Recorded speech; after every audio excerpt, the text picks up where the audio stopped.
On the last real estate show, I had an opportunity to share some of the stories, some of the experiences that I've had over my many years in this business. So this show's kind of a continuation. Some more stories. It's the Real Estate Show.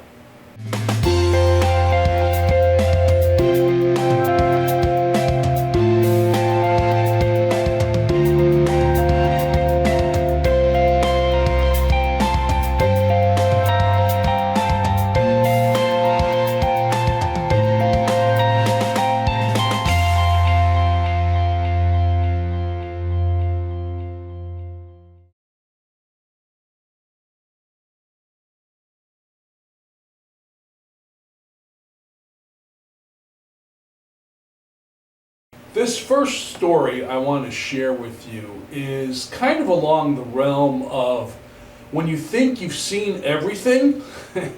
You know, as a licensed realtor in the state of Connecticut, I have the opportunity to work with many different types of people. And one of the things that I talk about with my sellers when I list a property is how showings work. In other words, what happens when someone wants to come and take a look at the house that's been put on the market? What's the procedure? What do you need to do? You know, how do you need to prepare, and so on and so forth. And one of the things we talk about is the importance of communication. Communication between myself as their listing agent and the buyer's agent. Communication between myself as the listing agent and my seller to the buyer's agent. And communication between the buyer's agent and their buyer. There's a lot of coordination that goes around when you make that time to bring a buyer out to look at the seller's home. Well, sometimes that communication breaks down. And that is basically what this story is all about. I had a home that was listed for sale, and it was an older couple who had a student away at college. The house was put on the market, and it was having some good activity of people coming and taking a look at seeing it. Now what had happened was their young son, college son, came home from school on an unscheduled break. And of course, as any student would do, is, you know, they come home to their house, and they go in the house and go about their business. Well, in this particular situation, this young college man came home and basically did what you normally would do in your own home. You know, he came home and he went to his room and he did his thing in his room, and then he decided to take a shower, and after he took his shower, he decided to come down and go in the kitchen and make a snack. You know, typical, nothing unusual. But what was so unusual about this situation is there was a failure of communication from the parents to tell their college person that there was a showing scheduled for the house that was up for sale. And he did not contact his parents to tell them that he was coming home. He wanted it to be a surprise. So the showing gets scheduled, and the real estate agent comes to show the house. And they come into the house, and the student had just finished taking a shower and was down in the kitchen making a sandwich, and basically thought he was alone in the house. So it was kind of a circumstance where the realtor enters the home, takes the buyer into the home. They're down in the basement talking about what's going on down there. The student, who was in a shower, didn't hear them come into the house.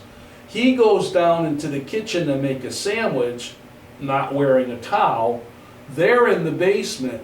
They come up from the basement, the student's in the kitchen, and you have a very embarrassing situation that happened. The student, of course, was startled. He apologized. He left the room, and the buyers were a little bit stunned. So communication is a very important thing, that if you're a seller and you have college students or you have an older child that works or whatever, you need to keep them in the loop as far as when showings are coming on so that you don't have any unexpected mishaps. It happens.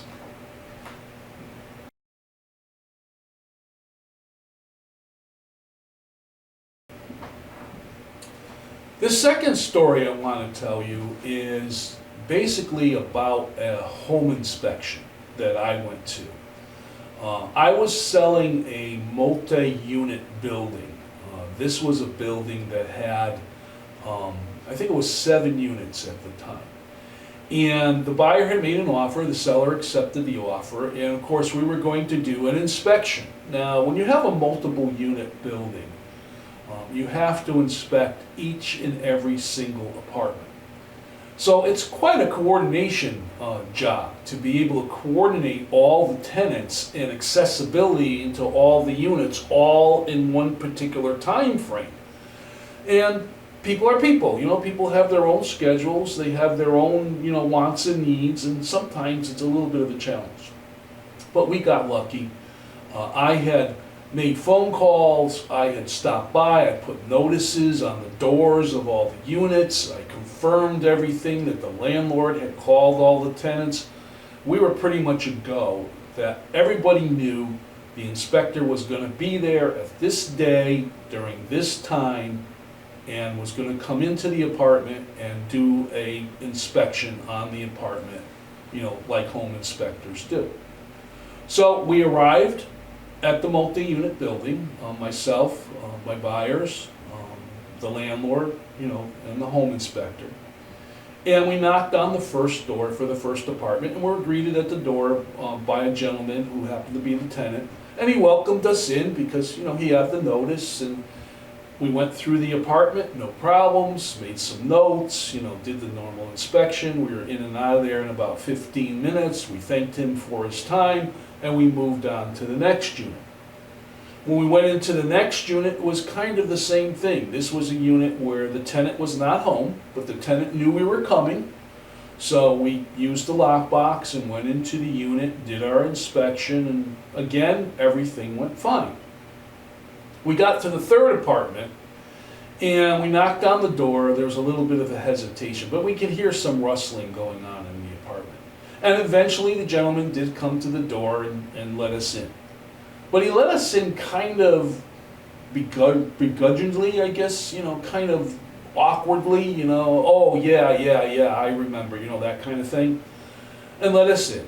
And while we were in there doing the inspection, he basically gave the buyer an earful. Well, this doesn't work, and that doesn't work, and the landlord, he doesn't do this, and blah, blah, blah, and all that other kind of stuff. What we kind of expect, sometimes tenants get a little nervous when a building gets sold because they're worried the new owner is going to come in and raise the rents or maybe evict them, because they want to do remodeling or whatever the situation is. So sometimes you run into those conversations, they're a little bit awkward, but you take them all in stride.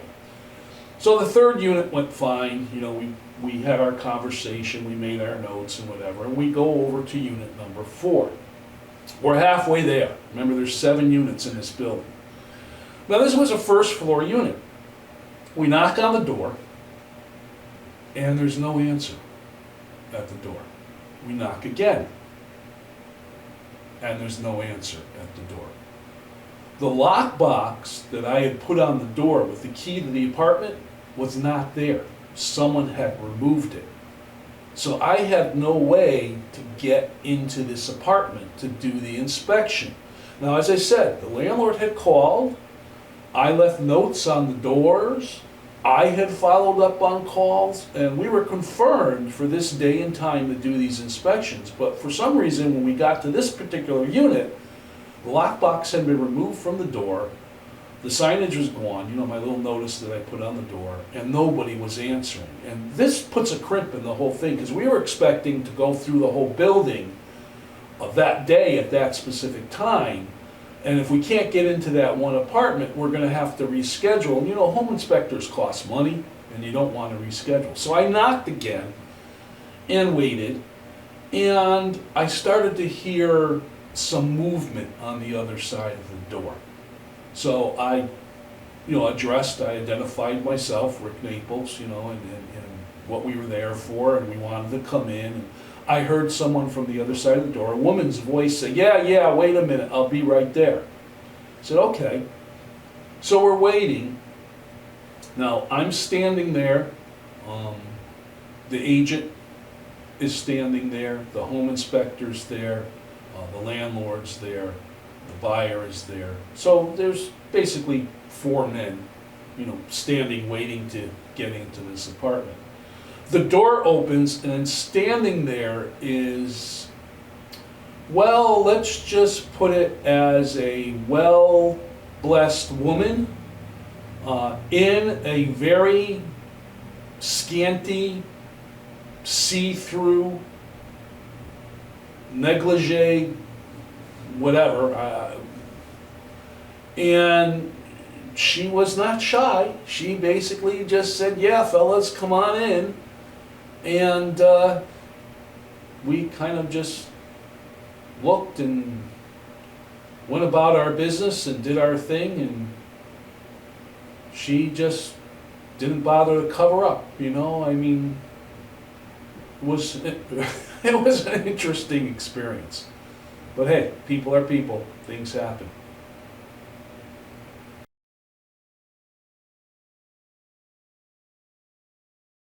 This next story was shared to me. I happened to go to a Realtors conference meeting, and I was talking to different agents from not only other parts of the country, but from my own association and from my state and so on and so forth. And sometimes when you're making chit-chat, you start to share your experiences on when you've gone and showed properties and different things that have happened to you.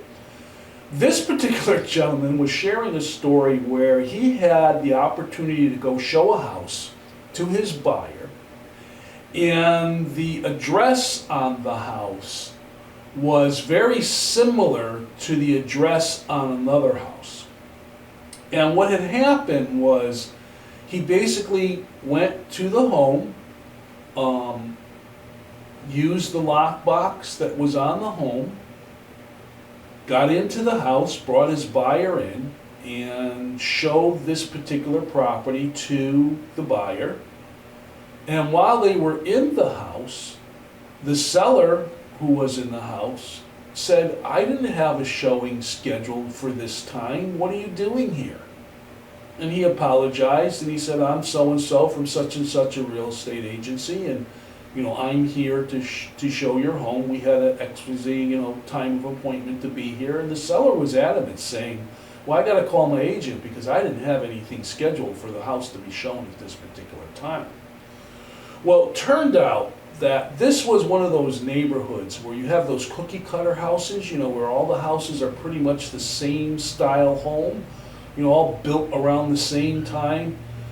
And they went to a house that was pretty much exactly like the house they were supposed to go to, but they went to the wrong address. They were on the right street, they're in the right type of house, and the house happened to be for sale, but it was the wrong house. They had meant to show a house that was 2 or 3 homes down the road. So it was a little bit of a misunderstanding, but again, sometimes that coincidences, things can happen.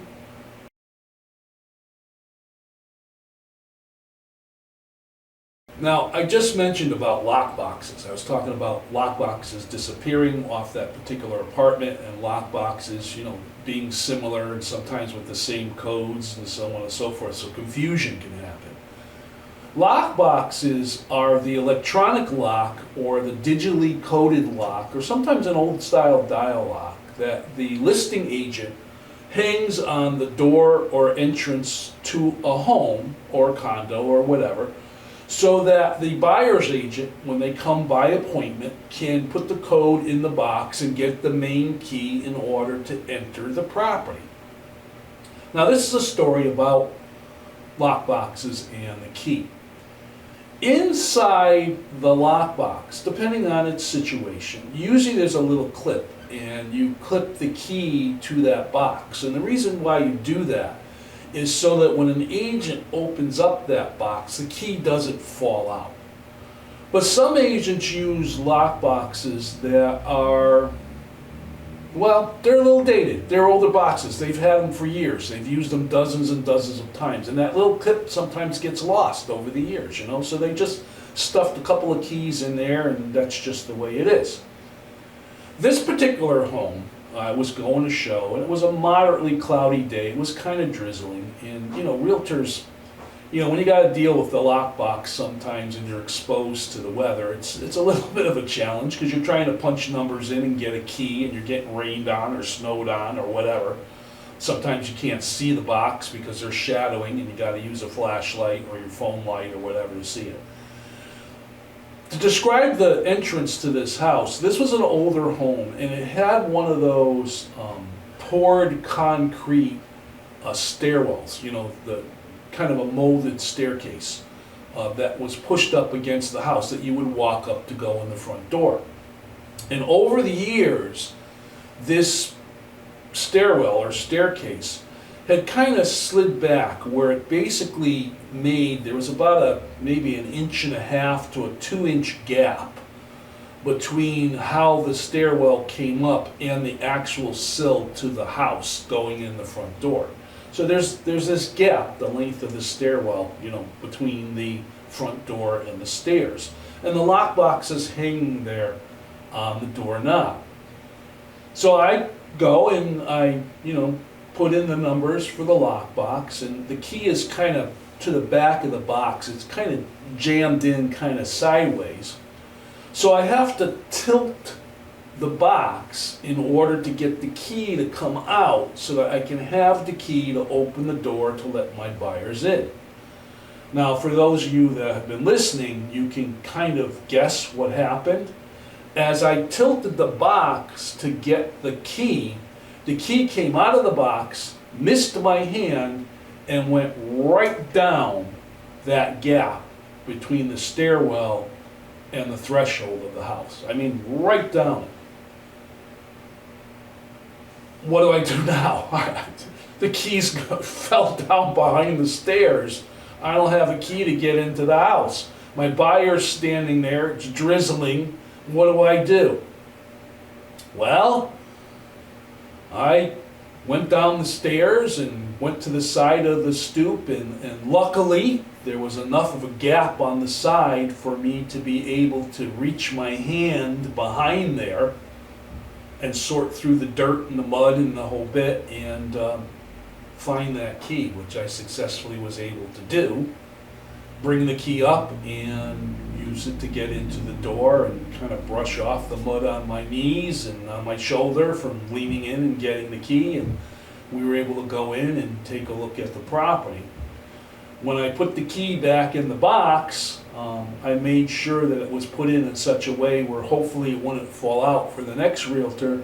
And of course, when I got back to my office, I sent the realtor that listed the property a little note saying that you might want to put a board or something down to block that gap so that doesn't happen to the next realtor. That goes along in my little package of sometimes weird things happen and sometimes you got to do what you got to do.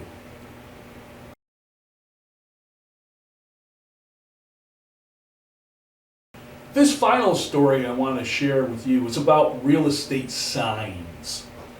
When you put your home on the market, or whatever you happen to be selling, maybe your condo, a lot of times the listing agent will ask you for permission to put up a real estate sign. Now the sign goes up for two specific reasons. One, to identify the property that's for sale and advertise the realtor and their agency.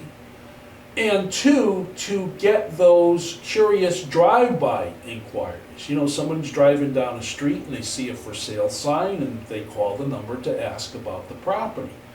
So that's just one other way of marketing a particular property. But sometimes the seller will make the decision that they don't want a sign put on their property. Or perhaps it's a condo and the condo association doesn't allow for sale signs either in the condo windows or on the property. So the realtor sometimes has to do a little bit more due diligence to make sure that they can find the house. You know, it's not like you turn on the street and you see this for sale sign and you know that's exactly where you're going. Now this is where, if that's a situation, I always tell my seller to make sure that the number for the house is large enough to read from the street. And that's a good hint, by the way, because you want the number of the house to be easily seen. You want bigger numbers. You want to be able to see it from the curb. In some towns, I've actually seen them paint the number of the property right on the curb. And this is good practice for 911 emergencies. When the emergency people have to find the home, they're able to easily see it. I've even seen house numbers where people buy those lighted ones where the numbers are lit up at night, and that's great. But sometimes they're just regular numbers. You know, you just got those regular size numbers, and they're not on the mailbox, maybe they're on the door, and you can't see them from the street. I've had situations where I've gone out looking for a property, and I've actually had to park and walk the street in order to kind of go halfway up people's driveways to try and find the right house. Nowadays, realtors, listing agents take a frontal picture of the house, or at least as a showing agent, you have a picture of the home, so you know kind of what color it is, what style it is, what street it's on, and so on and so forth. Now, this was a situation where I needed to go show a house and there was no signage, and I had to try and find the house. And this house actually didn't even have a house number on it. So I kind of had to make an educated guess. You know, this house was 101 and the house next to it was 103, so I have to assume the one in the middle was 102. But sometimes, you know, numbers on homes are staggered. Sometimes on complexes, you know, you may have had a lot, you know, a house with a lot and then a house, and then the lot gets sold and they build a house and that number's kind of out of sequence of the other houses. So sometimes you have to use a little bit of logic, a little bit of deduction to try to figure out which house is the house you want to go to. But my secret is the house is going to have a lockbox on the door. So if I see the house and I'm not sure of the number, but there's that lockbox, I know I'm in the right place. The Real Estate Show, Zone Realty LLC, a Connecticut real estate brokerage, owned and operated by Rick Naples, Realtor. When you decide to buy or sell a home in any market, you need to work with a company and an individual who has the expertise and knowledge to guide you through the ups and downs of a real estate transaction. Zone Realty LLC has been and will be your local agency. Our agents and our broker bring a wealth of knowledge to the decision-making process. Buying or selling a home is not an easy process. There's a lot involved. Navigating through it all, you need to work with someone who understands, who listens, who can help you get answers to your questions. Rick is a realtor, past president of a local realtor association, leader of new realtor orientations, a respected authority, and recognized with a commitment to excellence by the National Association of Realtors. You have the opportunity to work with a realtor and an agency you can confide in, trust, and have confidence they'll get the job done. Zone Realty LLC, licensed in Connecticut. Rick Naples, broker. Email info@zonerealtyllc.com. Website www.zonerealtyllc.com. Phone 860-385-2218. My name is Rick Naples, and I'm happy you've sat and listened to my stories. I'll see you next time on The Real Estate Show.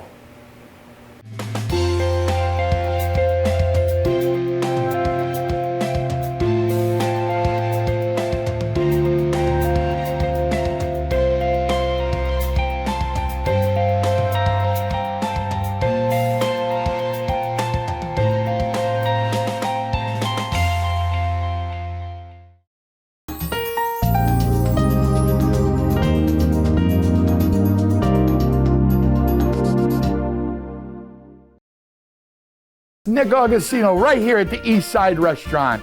We always have the complete full dinner menu. Knockwurst, bratwurst, sauerbraten, potato pancakes, red cabbage, rice pudding, cream pies, all the desserts that Germany had to offer. I always do something different. Yes, I do. I brought seafood to the beer garden at the East Side Restaurant. East Side Restaurant, your German destination restaurant in Connecticut. Tiki-taka, tiki-taka, hoy, hoy, hoy!